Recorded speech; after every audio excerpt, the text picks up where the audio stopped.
কি আর জুলাই যোদ্ধা এই রাস্তা বলে কই জুলাই যোদ্ধা মানুষ মরে যায় রাস্তায় এই জায়গায় রাস্তা অবরোধ করতে আমরা এটা কিছুতেই মানি না। এগুলি কোনো রাজনীতি না, এগুলি বড় করে মানুষের ক্ষয়ক্ষতি করতেছে আরো। আপনি কিসের রোগী? আমার বাসায় রুগী, আমার বাসায় রুগী আছে। ভাই কি হয়েছে একটু বলতেন ভাই, ভাই কি হয়েছে?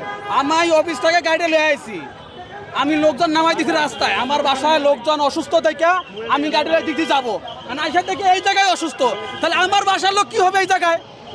তার মানে এরা কি শুরু করছে এই জায়গায়? বাসা কিছুটা হয়ে গেল তাই নিব কেটা? একর কিচ্ছা কাহিনী দেখে কি কব মিডিয়ার ভিতরে এই আগে ধর বিরাট দরকার। কি আর জুলাই যোদ্ধা এই রাস্তা বলে কই জুলাই যোদ্ধা মানুষ মরে যায় রাস্তায় এই জায়গায় আর ফাজলের দুই দিনকার পোলা বানাটি আমার পোলা তো কলেজ ভর্তি হইব। কি আর জুলাই যোদ্ধা